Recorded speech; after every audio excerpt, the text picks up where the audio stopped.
আজকে লঞ্চে চাঁদপুর যাব। মূলত আজকে ভিডিওতে থাকছে লঞ্চে কিভাবে চাঁদপুর যাওয়া যায়, লঞ্চের সময়সূচি, ভাড়া, এই বিষয়গুলো নিয়ে এই ভিডিওতে আলোচনা। আমরা চলে এসেছি সদরঘাটের লালকুঠি এলাকায় মূলত চাঁদপুর লঞ্চগুলো দাঁড়িয়ে থাকে। বেশ কিছু লঞ্চ দাঁড়িয়ে আছে। যে লঞ্চটি প্রথমে ছেড়ে যাবে আমরা সেটিতে উঠবো। আমরা দেখলাম মিতালি নামে একটি লঞ্চ ছেড়ে যাচ্ছে। আমরা মিতালি টিকিট করে মিতালিতে উঠে পড়লাম।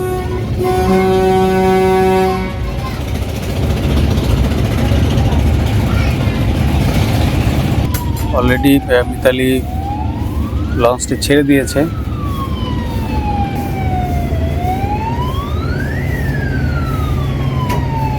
আমরা ঘাট ছেড়ে আসছি। এই ছোট নৌকাগুলো মূলত বুড়িগঙ্গা নদীতে যাত্রী পারাপার করে। খুবই জনপ্রিয় একটি বাহন। আমরা এখন লঞ্চটি ঘুরে দেখব। লঞ্চটি ঘুরে দেখতে দেখতে আমরা কিছু তথ্য জানার চেষ্টা করব। ঢাকা থেকে চাঁদপুর এবং চাঁদপুর থেকে ঢাকা বেশ কিছু যাত্রীবাহী লঞ্চ চলাচল করে। এই লঞ্চগুলোর ভাড়া সাধারণত ডেকের ভাড়া হয় 190 থেকে 200 টাকা, দ্বিতীয় শ্রেণীর চেয়ারে 250 থেকে 260 টাকা, প্রথম শ্রেণীর চেয়ার 280 থেকে 300 টাকা, বিজনেস ক্লাস এসি 350 থেকে 380 টাকা, এরকমই মূলত ভাড়া। প্রতিদিন হাজার হাজার যাত্রী এভাবে চলাচল করে। আমরা যে লঞ্চটিতে উঠেছি, লঞ্চটি আমরা এখন ঘুরে দেখছি। লঞ্চটি মোটামুটি ভালো। আশা করছি আজকের ভ্রমণটি বেশ উপভোগ্য হবে। চাঁদপুর থেকে আমরা আজকেই ফিরব। বিকাল 5টায় চাঁদপুর থেকে যে লঞ্চটি ছাড়ে আমরা সেই লঞ্চে ফিরবো। আমরা সেভাবে আমাদের ট্যুর প্ল্যানটি সাজিয়েছি। আমাদের যাত্রাপথে সময় লাগবে প্রায় 3 ঘন্টার মতো, 3.5 ঘন্টাও লাগতে পারে। সেই হিসাবে আমরা সকাল 7টায় যাত্রা শুরু করেছি। 10টার মধ্যে আমরা চাঁদপুর পৌঁছে যাব। আজকে বেশ বাতাস রয়েছে।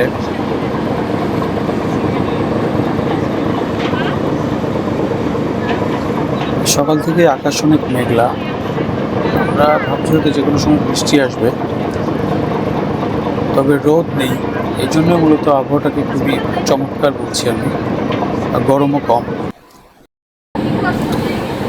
চাঁদপুর বেশ কয়েকবারই আসতে হয়েছে। আমার প্রফেশনাল কাজেও এসেছি, ঘুরতেও এসেছি। মূলত চাঁদপুর যতবারই আমি গিয়েছি ততবারই আমি লঞ্চেই ভ্রমণ করেছি। কারণ চাঁদপুর ভ্রমণের জন্য লঞ্চই আমার কাছে মনে হয়েছে খুবই এনজয়েবল।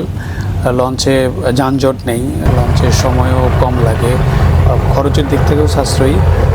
তাই চাঁদপুর ভ্রমণের জন্য লঞ্চটাকেই আমি পছন্দের তালিকায় রাখি।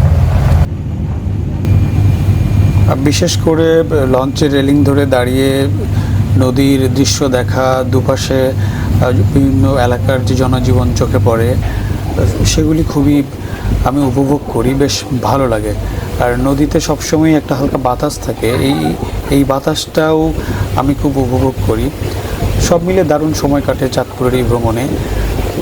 ঢাকা থেকে চাঁদপুর যাওয়ার ক্ষেত্রে লঞ্চ আসলে সারাদিনই পাওয়া যায়, কিছুক্ষণ পরপরই লঞ্চ ছেড়ে যায়। তো সকালবেলায় সাধারণত ভিড় কম থাকে, এই জন্য সকালবেলার সময়টাকে আমরা বেছে নিয়েছি আজকে। রেলিংয়ে আরও বেশ কয়েকজন এসে দাঁড়িয়েছেন, তারাও খুবই উপভোগ করছেন আমার মনে হয় এই ভ্রমণটা। এইটা হচ্ছে নামাজের জায়গা, বেশ পরিষ্কার পরিচ্ছন্ন জায়গাটি। যাত্রীর সংখ্যা একদমই কম। আমরা এখন এই মুহূর্তে লঞ্চের নিচতলার দিকে যাচ্ছি। আর দেখতেই পাচ্ছেন যাত্রী আসলে অনেক কম।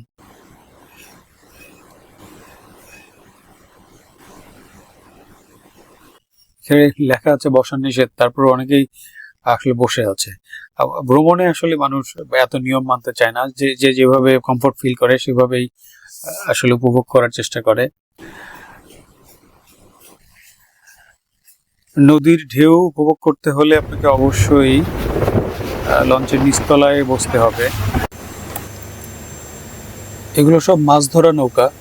দেখুন কত ঝুঁকি নিয়ে ওরা নদীতে চলাচল করে, মাছ ধরে। এখান থেকে ঢেউগুলো খুব কাছে থেকে দেখছি, যেন ভয়ঙ্কর মনে হলেও আসলে লঞ্চ চলাচলের সময় নদীর এরকম ঢেউ হওয়াটা খুবই স্বাভাবিক। আর তাছাড়া পাশ দিয়ে কোনো জাহাজ বা অন্য কোনো ট্রলার যাওয়ার সময় নদীর ঢেউ এমনিতেই বড় হয়ে যায়।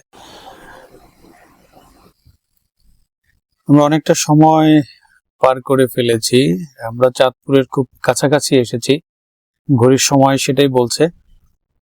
আমরা ইঞ্জিন রুমের পাশে খাবারের দোকান পেলাম।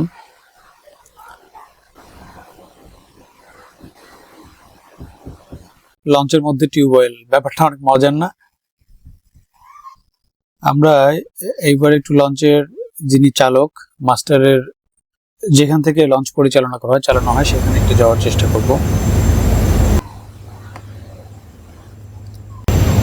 উপরের তলাতেই মূলত চালক থাকে, তারা সেখান থেকেই লঞ্চটি চালাচ্ছে। আমরা একটু দেখে নিই। এটা লঞ্চের সামনের দিকের ভিউ, চমৎকার লাগছে। বাতাসটাই সবচেয়ে বেশি উপভোগ্য মনে হচ্ছে আজকে। কাঁচ ঘেরা এই ঘরটি থেকে সামনের দৃশ্য খুবই পরিষ্কারভাবে দেখা যায়। রাত্রেবেলা ঠিক এই ঘরের উপরে, জাহাজের উপরে দিয়ে একটা সার্চ লাইট থাকে, রাত্রেবেলা জাহাজ চলাচলের সময় সেই সার্চ লাইট জ্বালানো হয় যেন সামনে অনেক পরিষ্কার দেখা যায়। আজকের আবহাওয়া এমনিতেই সুন্দর, সামনের দৃশ্যটা খুবই চমৎকার।